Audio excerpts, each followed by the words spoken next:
Well, the best, it's weird, and I don't feel guilty saying this because I've actually had heard the producers use this term, but the best way to describe the plot of this film would be Die Hard in a football stadium. But it's very different, but it's very kind of similar in excitement and action. It really is old school, good guys, bad guys, a lot of good action, a lot of good old school action, a lot of fighting, good gunfire, and it's really it's well thought out. Good villains, good heroes.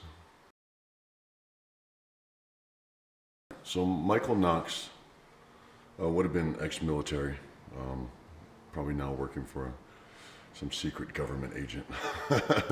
Kind of a soldier for hire, not necessarily mercenary, but still, somewhat tied into the government and still doing what he believes is an honorable job. So he finds himself actually in London, visiting the family of his best friend in the world, who's much more like a brother to him. So he's visiting them. His best friend's passed on, and he still feels like they are every bit a part of his family, and he's responsible and responsible for them, and somewhat feels guilty for his friend's death. So he feels like he needs to be there for his best friend Andy's young daughter, Danny. What really drew me to the role was it just really had a good, um, just kind of old school, really good action feel to it. A lot of the films today, the action films are just so overly CGI. They just rely on so much more than just good characters. They're good heroes. And I'd been looking for a role like this for a while because when I first started my career, I was very against doing roles like this because I felt like it was going to typecast me. Because, for me, coming out of the WWE, it was easy for me to step into that role, the action hero role, and I just didn't want to get typecast as that guy. So I kind of went against grain and started looking for real actors roles. I wanted people to take me seriously as an actor and not just, typecast me across the board. And so I felt like I had established that with other films that I had done that were successful. And now I wanted just a straight up good old action hero film. And I felt like Michael Knox was the guy. This was my outlet and a huge opportunity. So I just went like full head. And also, I'd worked with Scott Mann in the past. I worked with him on Heist. So I was comfortable with him. I knew him. I knew he was a good director.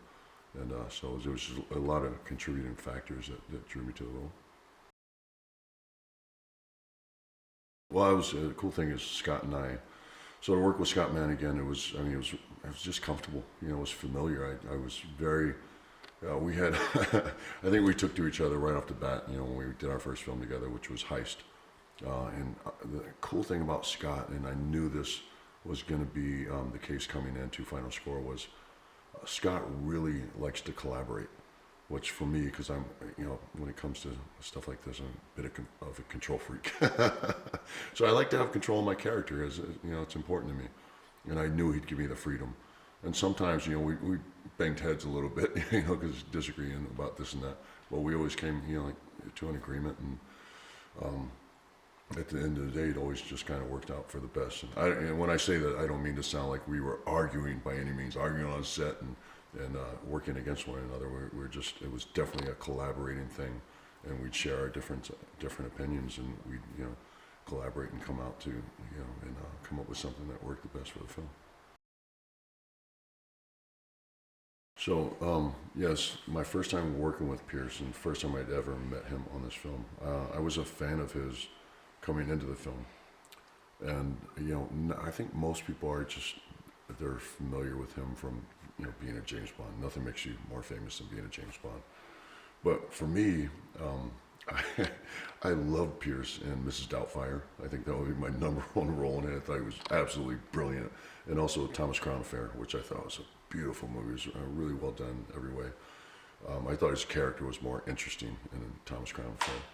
But working with him was not only a pleasure, but it was very educational and very inspirational. But not just him as the actor, but him as the person, as a human being. As I got to know him a little better and just saw how down to earth he was, and just how friendly and just low key. And he's a huge star. He's an icon.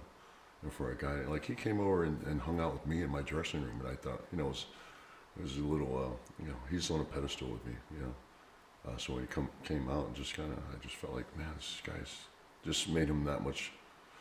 It made him that much more of a star to me, that he was just willing to come over and hang out with me. Didn't look at me as some former wrestler who now wants to be, a movie star. He actually just wanted to just get to know me, just hang out and talk to me.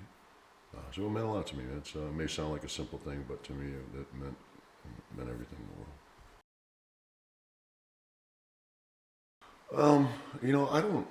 I don't know. I don't think about that a whole lot. It's just so different. Wrestling and acting, there just couldn't be any more different. Even when it comes down to the physical part. I think the one thing that really, that I really carry with me from WWE is just a strong work ethic.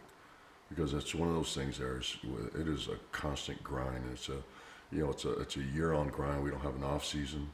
We're in 4 or 5 shows a week, and they're in different cities every night.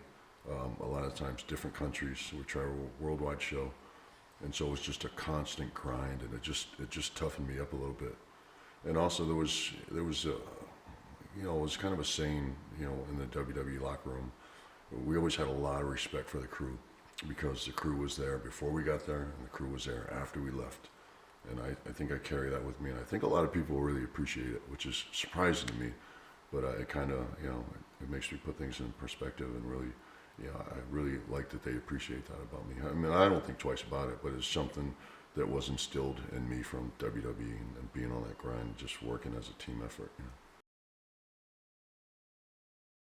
When it comes to stunts, I'm not afraid. I like to do my own fight scenes. I like to do a lot of my own fight scenes. I feel like I have a knack for it, and I feel comfortable with it. When it comes to bigger stunts, I have the best stunt guy in the world. This is our sixth film together. His name is Rob DeGroot, and I met him on the first Guardians of the Galaxy. And he was just so good that I've dragged him around the world with me. And if I'm on a project and it involves stunts, he's there with me. But I do like to do a lot of my own fight scenes. When it comes to bigger stunts, I'm the first guy to say, Rob. And even during the fight scenes, I ask him, because there's certain things that just, they're hard for me to figure out, playing to camera angles and where to land punches so that they work for camera angles. And he's educated in all that, so he can just give me an opinion. But also, if he thinks that something is risky in just the slightest way, he's the first one to step in and say, you need to be padded for this, you need to be padded for that, watch out for this, watch out for that. And he's just always looking out for my well-being. So he's like a brother to me now. We've, like I said, done 6 movies together, and if I continue to do stunts, if I can get him there with me, he will be there. Yeah. I really, I've really taken a loving to West Ham, and it's strictly because the fans have really embraced me. I think they're just happy that I'm here and I'm making a movie that's involving their team, and they are so passionate about it. But I'm always honest in saying I'm just not educated to football or soccer. I'm just not, and it's not to be taken personally about towards soccer fans. But I don't really follow any sport. I don't really follow American football or baseball much, or basketball. I like boxing. Boxing is my sport, and that's the only sport that I'm really educated on and I follow religiously. But every other thing is, even MMA, it's a secondary, to boxing. I have no idea what the offside rules.